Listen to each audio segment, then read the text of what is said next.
oh, you can't do something just for yourself. That's selfish. But the truth is, I think when we get to midlife and really redefine, like, what gives me joy, we get to like redefine what we want right now. Welcome to my podcast, Over 40 and Fabulous, show that helps you live your best life no matter your age. I'm Robin Thomas, lifestyle and wellness expert and a community leader in holistic health. I'm the founder of Living Well Connections, a healthy living community that supports, educates, and empowers us all to make healthy decisions toward a more balanced and fulfilling life. Today's guest is Michele Nidiffer, the visibility stylist.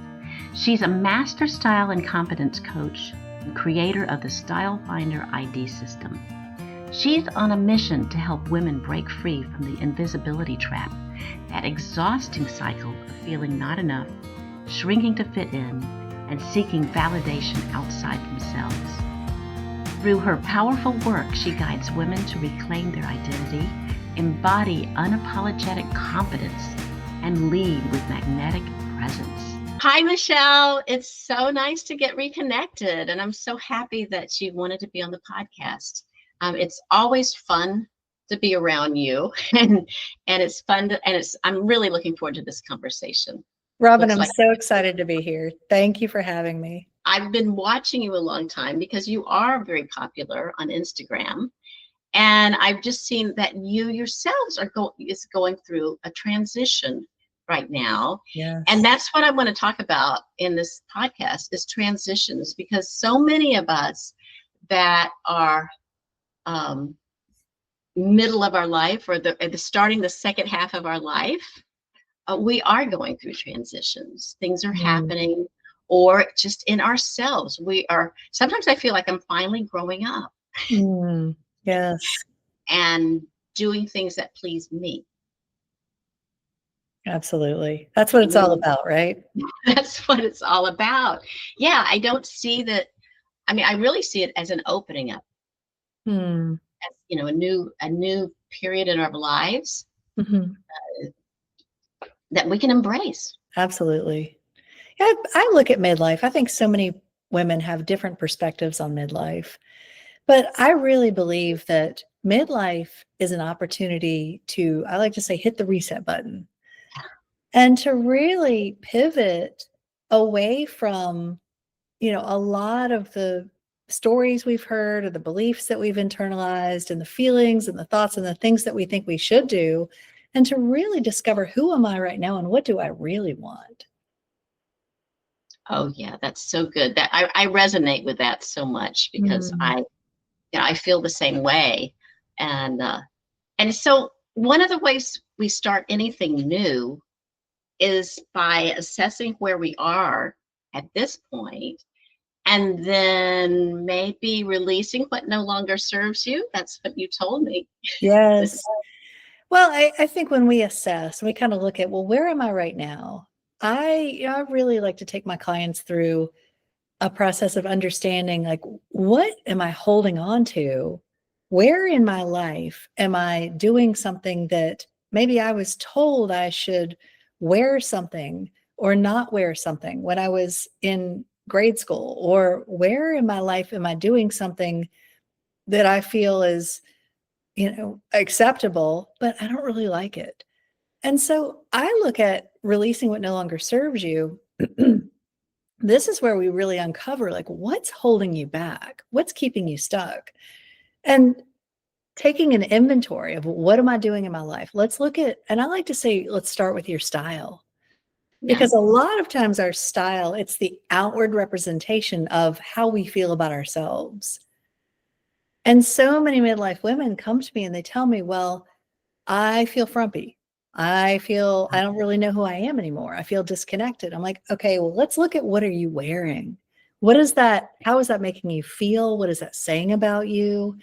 And what is that really bringing to your life? Is it adding to your life or is it taking away? And I find that there are so many unwritten rules that women of a certain age are playing by that are no longer relevant. And it's when, and one example I think is really wearing clothing that's age appropriate. and I talk about this so much.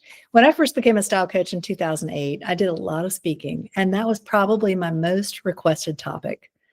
What to wear at 40, at 50, at 60. And it's interesting because I would go through and come up with all these great lists, and at 40, you can stop wearing this and really lean into this.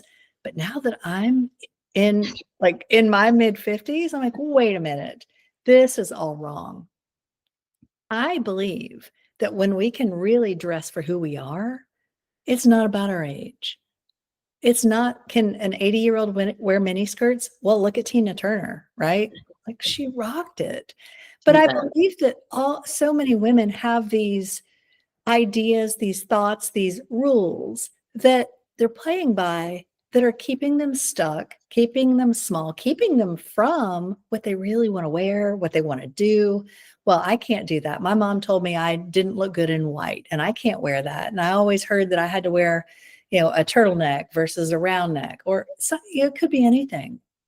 Or it could always wear a scarf. I mean, these little rules are going through my head. My mother had a lot of rules. What were some that you did not like my hair long? Mm. I should have short hair. You're too old to wear hair that's long. And this isn't really that long, but that was her idea. It was too long. Right. And yeah. It's like, okay, we can just hang up anything that's, stylish, put on our sensible shoes and get on with life. Right. And this is, I think, in this day and age, and in the year 2025, like, we're here to be the fullest expression of ourselves. And I don't think anybody can dictate what that is supposed to look like. But I see, and I am, you mentioned social media and Instagram. I'm on Instagram a lot and Facebook, and I see a lot of comments and a lot of compliments. But then there are some women who come out of the woodwork and they're like, oh, those pants are too short. I hear that a lot. Now, personally, I love crop pants. But if you think back, a lot of people grew up with the notion of high waters. Right. And so in their mind, oh, you can't wear pants that are above your ankle because those are high waters. And which was kind of the code word for, oh, those are hand-me-downs from somebody else and they don't actually fit you right. But when you can look and say, you know what, I love crop pants because proportionally it works for my body. It makes me feel good. I don't care what you have to say. You can like it. You cannot like it. It doesn't matter. And so releasing what no longer serves you is about letting go of old and outdated beliefs, but it's also about releasing the need for other people's opinions. I was just going to say, I think the best thing, when I'm looking through my closet, what do I love being in? It's like I'm not really looking at the style as much as, or maybe it is subconsciously, but as much as, do I feel great in this? How does it make me greet my day? Yes. Yeah. And like the blouse you have on, it's gorgeous. It's in your best colors. It's my colors. It really makes you look vibrant and alive and energized. And it's just a gorgeous piece. And I love it. And it's easy. Even better. I like easy. as far as easy and comfortable, because I like to move around a lot. Yes. And I don't like clothes that restrict me from doing that movement. Yes. But I see as women get older, especially once we hit 40 is like a big birthday. That's like the kind of the tipping point for, okay, now I'm in middle age or midlife. And I think this is where a lot of self-doubt starts to creep in. And people start looking at, okay, what should I stop doing? What do I need to start doing now that I'm of a certain age? And it's this self-doubt that really undermines us. It undermines our confidence. It undermines our belief in ourselves. And that can really keep us stuck. Oh, it can. It can. Or I always, the idea of, I always wear this, this, but whatever it is, Right. And I think releasing what no longer serves you, I hear a lot of women say, well, I've had this for 10 years. I should be able to wear this, or my jeans no longer fit. And women get in their heads and beat themselves up and make themselves wrong and say, you know what, I need to lose 15 pounds so I can get back into my skinny jean, not necessarily skinny jeans, but your jeans that you thought of when you were at your skinny weight. I see so many women getting caught in this trap. And so they're holding on to this idea that they have to be a certain weight. They cannot go up a size. And this is what's killing their confidence. Oh, absolutely. Absolutely. I remember, and then they wake up with this. I mean, yeah, they look in their closet and if they have gained weight and they feel that badly about it, right. every one of us, pretty much 99% of us gain weight at this midlife. Yes. It's part of the natural. I mean, it's part of hormone situation, cortisol situation. It's just a piece. And, I know people want to exercise it out, but that doesn't always work either. No. And I think you want to exercise, you want to do those things to be healthy, Mm-hmm. but don't try to be 17 again. Mm-hmm. Definitely. And I think a lot of us don't give ourselves permission to step into who we are becoming. Mm-hmm. We get so stuck in the belief that when I was 17, that was my ideal weight, and I have to get back to that weight. And I've seen this happen after I've been a style coach for almost 20 years, for 18 years, and I've owned a retail clothing store for 10 years. And I hear this from women over and over and over.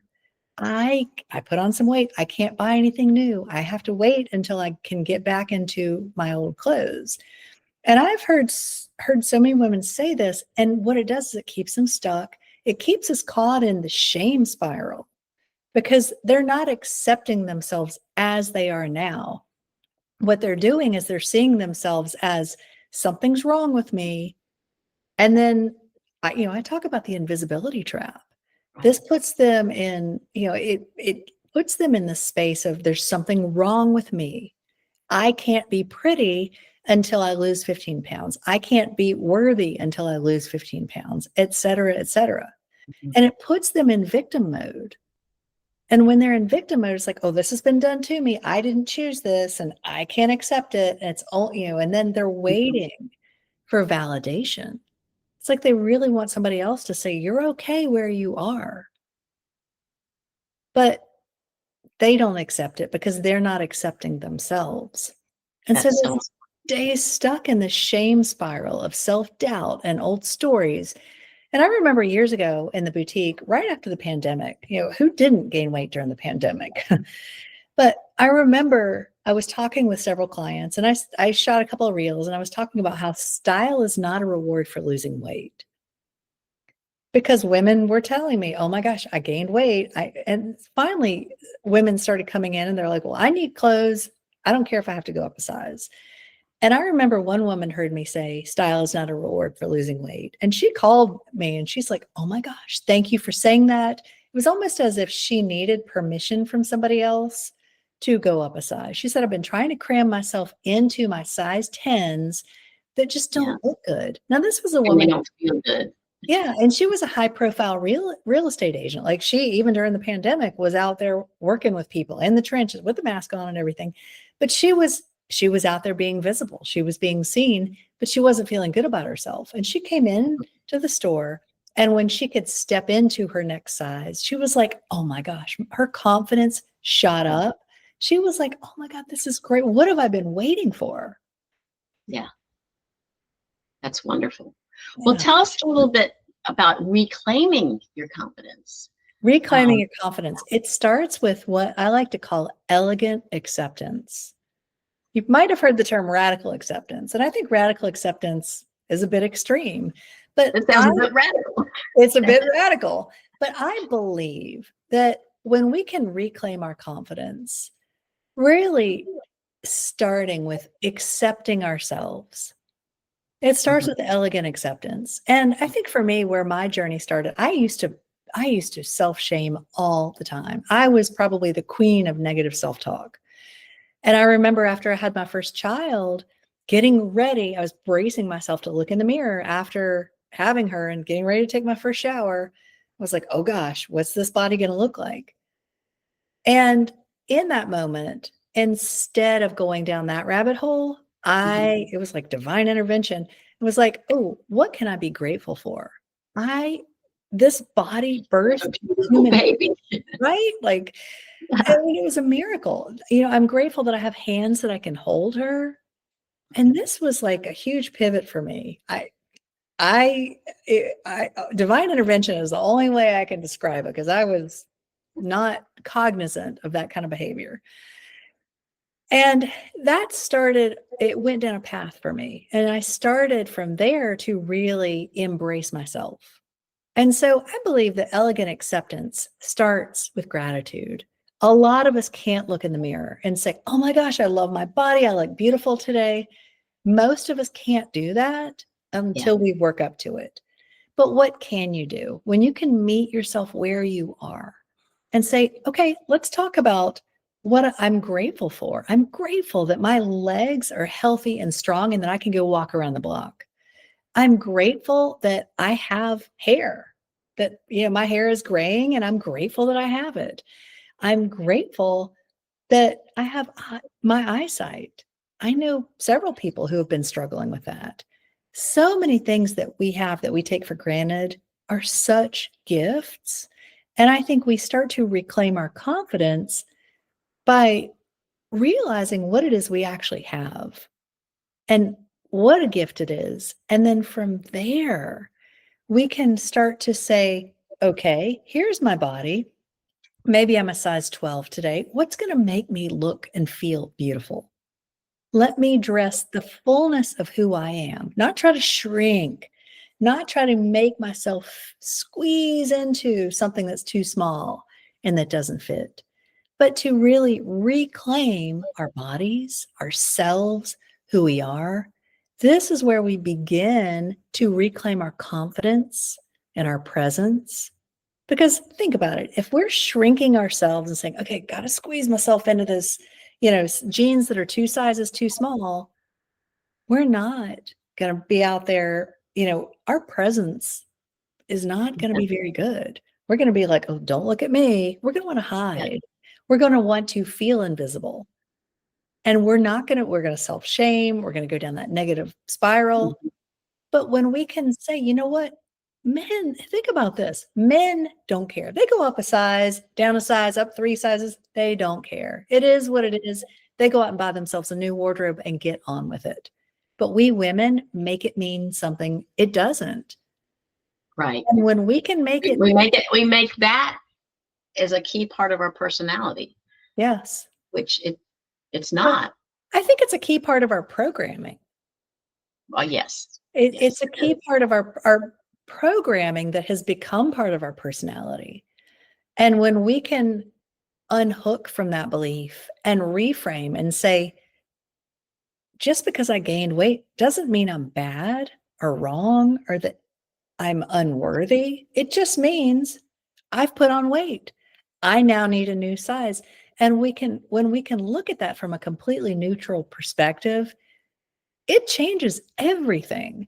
Then we can embrace ourselves and go, okay, I'm here to show up. And especially, I talk so much about being visible as professional women, as entrepreneurs. If we're here to make a difference, Robin, like you are, like if we can't make a difference for other people if we don't feel good about ourselves. Oh, absolutely. And that doesn't matter. That doesn't matter if you are an entrepreneur or working in a professional case, or if you're retired and out there volunteering and out there making a difference for other people. Because I know some fabulous, vibrant, older women, older than I, who are really out there. Yeah. And I think that one thing I hear from so many women is that they feel invisible. They feel invisible in midlife or whatever your age is, they start to feel invisible. But what I've found is that a lot of it starts with us not seeing ourselves. A lot of women tell me that, and I mean that both physically and metaphorically. A lot of women tell me they can't bring themselves to look in the mirror.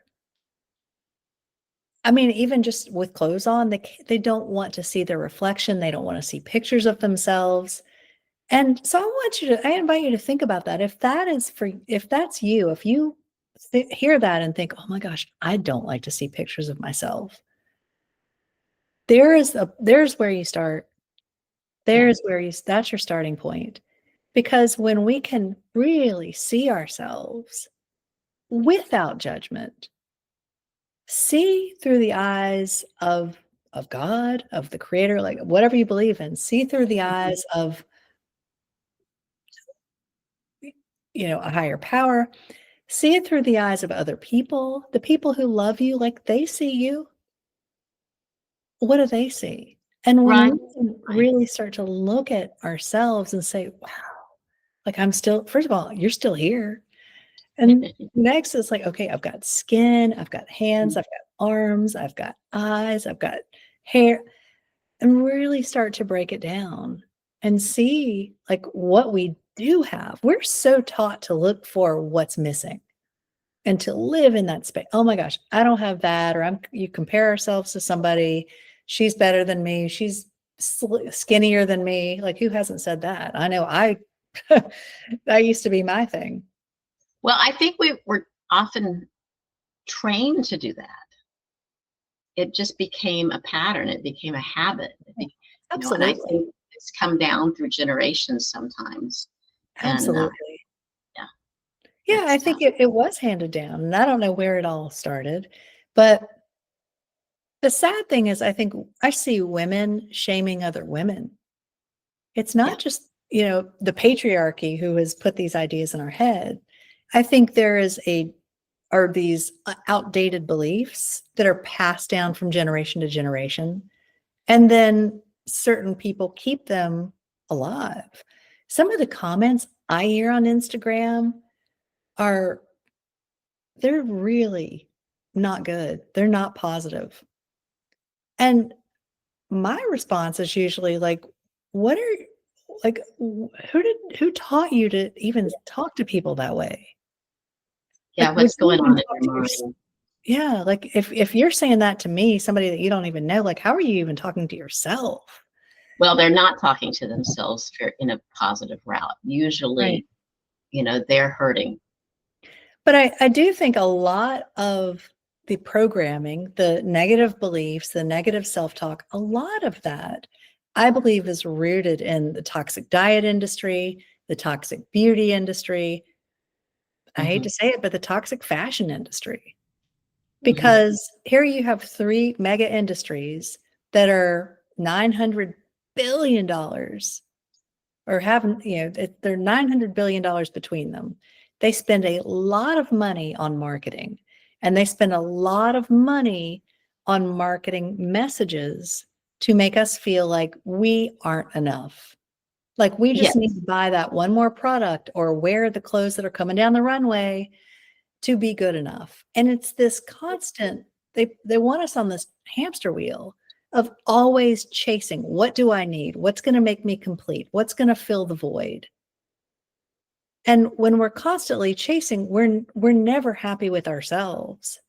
It's this like, I need to buy this. I need to get Botox. I need to get a new outfit. I need to have my hair done. I need to get a new pair of shoes. I need to go on a diet. It's just this continual. It is. It is there. And not that there's anything wrong with doing any of it, but it's when we come at it from a place of, oh, if I can just have plastic surgery, then I'll be perfect.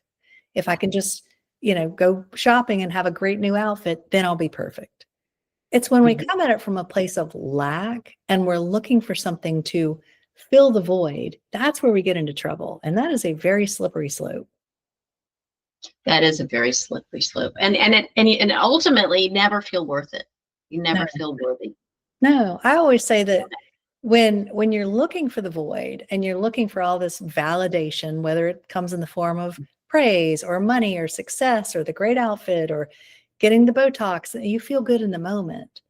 But it is only when we can love and approve of ourselves without the Botox, without the outfit, without the hair color, that it will make a difference. that it will actually shift how we see ourselves. We have to love ourselves and believe in ourselves and accept ourselves just as we are. And this, it's interesting, Robin, because I have a lot of interesting conversations on Instagram, as you can imagine. But one thing that I hear a lot when I start talking about elegant acceptance, and I've talked about it quite a bit with regards to my weight, because last year I went on a program and I lost about 18 pounds. And I talked about how I couldn't lose any weight until I actually accepted myself at my not ideal weight. And what really is interesting to me is several people have said, well, and when I've said this about myself or I've said it about other people, what the message that I hear from not everybody, a lot of people agree with that, but some people are saying, oh, you shouldn't accept yourself if you're not at your perfect weight. That's basically condoning obesity, or it's condoning being overweight. And I feel like they're missing the point. Because the truth is, until we love and accept ourselves, no change, losing the weight, not losing the weight, is not really going to matter. Yeah, there you go. That's the best statement I've heard all night. This is great. We do have to practice it. We have to practice the practice of gratitude, and the practice of self-worth is so important. It's not something that's going to click and change like that. Right. We really have to work at it, but it is still, you say at the end, still worth it. It's still worth it. You're still worth it. Yes, absolutely. Yes. And enjoy it. Enjoy it. And I think too many women are taught, who do you think you are to want to start a business or write a book or volunteer or move to Paris, or who do you think you are? And I think there's this little voice most women have, especially if you grew up in the South, that, oh, you can't do something just for yourself. That's selfish. But the truth is, I think when we get to midlife, like the phase I'm in, I'm about to become an empty nester. We just sadly lost our dog, and it's now just me and my husband. And he's got his hobbies and he's got his business, and I've got my hobbies, and certainly there are plenty of things we get to do together. But I'm like, okay, I could be really sad that, I lost my dog and feel like I'm losing my son, like the last 4, or I could reframe that and say, what do I get to do? What do I want to do? And really redefine, like, what gives me joy? Do I want to travel? Do I want to write a book? I am writing a book, but what is it that fulfills me? And I think, sadly, I hear that too many women are not taught. I think in America, we are never told that pleasure, like doing things for the sake of pleasure, is really accepted. I think it's looked at as indulgent. How dare you take time for yourself? How dare you take 3 days off to, just go to a spa or just to sit and be and read a book? And so I think that there is a lot of guilt and a lot of shame that was attached in our younger years. We get to release that. We get to redefine what we want right now. I love it. I love it. And yes, and we have control over that. We can do it. We can do it ourselves, and actually, being in a community with you, and other people around me who are also in the same journey is also very helpful. Yes. I'm actually, I don't know if I shared this with you or not. I'm writing a book, and it's called French Women Don't Get Frumpy. And I do have a whole community around it called the Paris Atelier, where I'm releasing one chapter every month. And I released the first chapter, and it was interesting because we had a conversation around this. And one of the ideas in the first chapter was about pleasure, about how French women, Parisians especially, it's not only is it accepted in midlife and any other phase of your life, but I think at midlife it takes on a new meaning. But it's not only accepted, it is built into their culture. You're going to sit in the cafe and enjoy your coffee. You're going to take a 2-hour lunch and have wine and have the bread and have all the things. You're going to have apéro at 4:30 and dinner at 8 and have dinner parties. You're not eating on the run. You're not. I actually passed a shop this morning that had on their billboard, it said, grab you a coffee and a biscuit to go. And I thought, that's ingrained in our culture. Get it to go. Get it on your way to like run errands and do 57 things for everybody else in your life. Yeah. I want to see the billboard that says, stop, take a deep breath, come in here for 30 minutes, an hour, and just take some me time, because you are still worth it. And I believe that women of a certain age, we don't need permission, but I think many of us are waiting for permission from someone else to say, hey, take some time for yourself. One of my favorite things to do is honestly go out in my garden. I love working in my garden. And so that is one of my very secret sanctuaries. Your secret garden. My secret garden, and it just gives me such joy. I love that. And I believe in my heart of hearts that when we all have our own secret garden, whether it is a garden or a metaphorical garden, whatever it is, a place that we can go to recharge, to reconnect with ourselves. It could be taking a bubble bath, reading a book, having a cup of tea, taking a walk with a friend, whatever it is. When we have that, we bring that fulfillment, that peace, that content into our lives, and it seeps into everything that we do. And so I look at it as it's not a should, it's not a maybe or a nice to, it is a must. It's not yes, or a choice. It's a choice. It's our choice. It's always a choice. Yes. And sadly, I think a lot of people are waiting for other people to make that choice for them. Or they feel like they need to be allowed to make that choice. Somebody needs to give them permission. Right. They're waiting for permission. Yeah. But the truth is, we get to give ourselves permission. We get to say, you know what? I'm taking 30 minutes today, honey. Like, you've got this. You won't miss me. And your people, they might be like, what's she doing? But they'll get used to it. And pretty soon they're going to be like, you know what? When you come back from the garden, you're a nicer person. You're more fun to be around. You're more filled with joy. Please go have your garden. Go to the garden. Go do it. Do the thing. So I think also setting the example for others around you. And I think when we empower ourselves, I always believe that when we empower ourselves, we empower others. And sure, so it might ruffle some feathers. Well, who do you think you are to do that? But then people will be like, well, I want to go take a vacation. I want to take every, 10 days off a month, or there's a mentor I have in my life who talks about taking 14 weeks off a year. I'm like, well, I want to take 14 weeks off a year.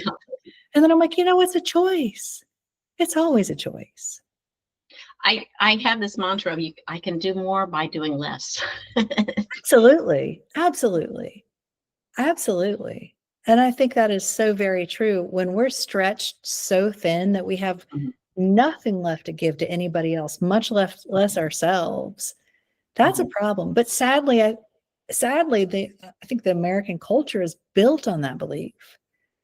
Grab your coffee to go. Do it while you're, texting and voice messaging somebody and driving to work and trying to, do 5 other things. Yeah. There's not that ease that's built in. It's not, okay, do one thing right now, Robin, and then you can go do whatever else you need to do. There's this pressure almost to multitask. To do it all. To do it all. And to grab your coffee to go while you're doing it. Well, this has been wonderful. I knew it would be. And so many words of wisdom from your experiences, from your clients' experiences. This is such a great season for your life. It really is. It really is. And I'm excited to be here. Yeah. So thank you for having me. Thank you so much. Thank you so much for joining me at my Over 40 and Fabulous podcast. If this podcast has been helpful for you, don't forget to like, subscribe, and share this episode with those in your life who need to hear this empowering message. And don't forget to download my free gift, 5 Ways to Get Started with Healthy Habits Without Getting Overwhelmed. This free guide leads you through 5 small steps that will allow you to ease into healthy habits until they become a natural part of your life. It's wonderful if you're just not quite sure how to get started. To get this helpful guide, go to robinthomas.biz/community support, and I will put it in the show notes too. Drop in your email and it will arrive straight to your inbox. Bye for now, and I'll see you next episode.